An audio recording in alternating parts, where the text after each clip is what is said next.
اعوذ باللہ من الشیطان الرجیم بسم اللہ الرحمن الرحیم رب اشرح لی صدری ویسر لی امری واحلل عقدۃ من لسانی یفقہوا قولی اللہم صلی علی محمد وعلی آلہ وبارک وسلم۔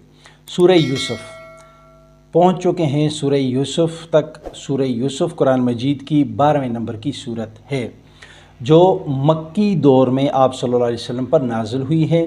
اس میں 111 آیات ہیں کل۔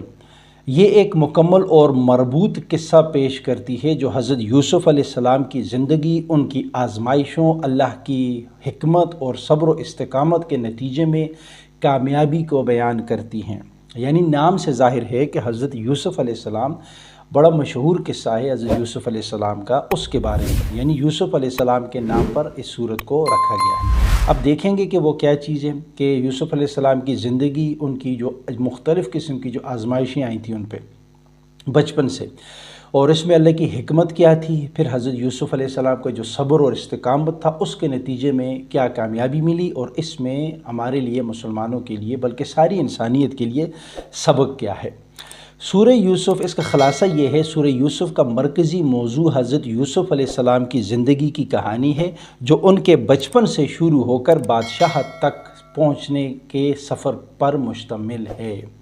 یعنی بچپن میں واقعہ آپ سنتے ہیں، پڑھیں ہم نے، قرآن مجید میں بھی ہے اور سنتے بھی ہم آتے ہیں، کس طرح بچپن سے حضرت یوسف علیہ السلام کے بھائی ان کو جو ہے تو وہ کیا کرتے ہیں، ان سے بغض کرتے ہیں، بخیلی کرتے ہیں، پھر ان کو جو ہے تو کنویں میں پھینکتے ہیں، پھر کس طرح ایک تجارتی قافلہ آتا ہے ان کو وہاں سے اٹھاتا ہے، وہاں پہ پھر ان پہ جو ہے تو الزام لگتا ہے، ٹھیک ہے، وہاں سے پھر یہ جیل میں جاتے ہیں، جیل میں پھر یہ خوابوں کی تعبیر بتاتے ہیں، وہاں سے پھر اٹھا کے ان کو وزیر خزانہ بنا دیا جاتا ہے۔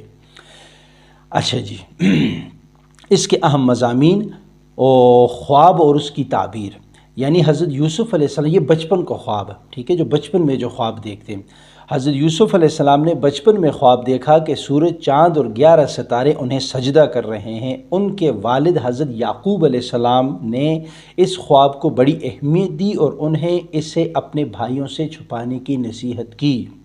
یعنی یہ آیت نمبر 4 سے لے کر 6 تک اس کا ذکر ہے۔ سورہ یوسف سورہ نمبر 12 آیت نمبر 4 سے 6 تک اس کا ذکر ہے کہ کس طرح حضرت یوسف علیہ السلام خواب دیکھتے ہیں کہ جس میں سورج، چاند اور 11 ستارے ان کو سجدہ کرتے ہیں۔ وہ جب اپنے والد حضرت یعقوب علیہ السلام کو بتاتے ہیں تو وہ ان کو کہتے ہیں کہ اپنے بھائیوں کو یہ خواب نہیں بتانا ہے، کیوں؟ وہ پھر آپ سے کیا کریں گے؟ حسد کریں گے وغیرہ وغیرہ۔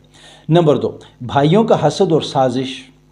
حضرت یوسف علیہ السلام کے بھائیوں نے ان کے خلاف حسد کیا اور انہیں ایک کنویں میں پھینک دیا۔ بعد میں قافلے والوں نے انہیں نکال کر مصر کے بازار میں بیچ دیا تھا۔ یہ مفصل، یہ تو صرف اس میں مضمون ہے نا، مفصل ذکر اس میں جب ہم پڑھیں گے یا تفاسیر پڑھیں گے، احادیث مبارکہ پڑھیں گے، اس میں ہمیں اس کا مفصل ذکر مل جائے گا کہ کن ترتیب سے وہ ان کو پھینکا تھا، ٹھیک ہے جی۔ یہ ذکر آ رہے آیت نمبر 7 سے لے کر آیت نمبر 15 تک۔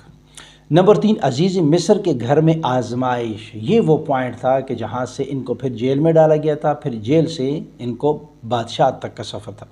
یوسف علیہ السلام کو عزیز مصر نے خریدا اور اپنی بیوی کے حوالے کیا، لیکن بعد میں عزیز کی بیوی نے ان پر غلط الزام لگایا۔ اللہ نے حضرت یوسف علیہ السلام کو معجزانہ طور پر بچایا، لیکن وہ پھر بھی جیل میں ڈال دیے گئے۔ بچا تو دیا اللہ پاک نے، لیکن جیل میں ڈال دی۔ اس میں بھی حکمت تھی، کیا تھی؟ آگے آ رہا اس کا ذکر ہے جی آیت نمبر 21 سے لے کر 35 تک، یہ سارا کہ عزیز مصر جو ہے تو اس کو کیا کرتے ہیں؟ خریدتے اور بیوی کے حوالے کرتے ہیں، پھر وہ سارا واقعہ ہوتا ہے، پھر ان کو جیل میں بھیجا جاتا ہے۔ نمبر 4، قید میں خوابوں کی تعبیر۔ یعنی جب وہ قید میں ہوتے ہیں تو خواب کی تعبیر کرتے ہیں۔ جیل میں حضرت یوسف علیہ السلام نے 2 قیدیوں کے خوابوں کی تعبیر بیان کی، جس سے ان کی شہرت بادشاہ تک جا پہنچی۔ بادشاہ نے بھی ایک خواب دیکھا جس کی تعبیر حضرت یوسف علیہ السلام نے دی، جس کے بعد انہیں قید سے رہائی ملی۔ یعنی بادشاہ اس طرح نہیں تھا کہ خواب دیکھو، ڈائریکٹ کہا کہ یوسف علیہ السلام کو بلاؤ خواب۔ انہوں نے وہاں کے بڑے بڑے جو اس وقت کے جو علماء جو تھے اس وقت، ان سے پوچھا، لیکن کسی کو پتہ نہیں تھا۔ پھر حضرت یوسف علیہ السلام کے بارے میں پتہ چلا، انہوں نے ان کو حضرت یوسف علیہ السلام نے اس بادشاہ کی تعبیر خواب کی بتائی، پھر ان کو وہاں سے رہائی ملی۔ اس کا ذکر آ رہا ہے آیت نمبر 36 سے لے کر 49 تک۔ نمبر 5، پھر جب ہم آیت نمبر 54 پہ پہنچتے ہیں تو وہاں پہ واقعہ ایسا ہے کہ حکمرانی کا ذکر ہے۔ حضرت یوسف علیہ السلام کو مصر کے خزانوں کا نگران بنا دیا گیا، اور قحط کے دوران ان کے بھائی مصر اناج لینے آئے، بعد میں ان کے والد حضرت یعقوب بھی مصر پہنچے اور حضرت یوسف علیہ السلام کا خواب حقیقت بن گیا۔ یہ آیت نمبر 54 سے 101 تک۔ نمبر 6، اللہ کی حکمت اور صبر کی جزا۔ سورت کا اختتام اس سبق کے ساتھ ہوتا ہے کہ اللہ ہمیشہ صبر کرنے والوں کو کامیاب کرتا ہے اور ہر آزمائش میں ایک حکمت ہوتی ہے۔ یعنی اس سورت کا اختتام یہاں پہ ہو رہا ہے، آیت نمبر 102 سے لے کر 111 تک، اس میں تمام اس مضامین کا ذکر ہے۔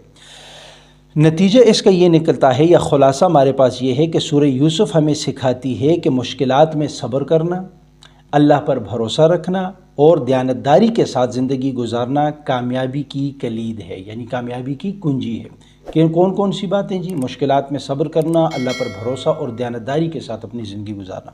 یہ صورت نہ صرف تاریخی قصہ ہے بلکہ ایک اخلاقی درس بھی پیش کرتی ہے۔ یہ تھا سورہ یوسف کا مختصر سا خلاصہ اور اس میں آئے ہوئے بڑے بڑے مضامین۔ امید کرتا ہوں کہ اس سے آپ لوگوں نے اور میں نے فائدہ اٹھا لیا ہوگا۔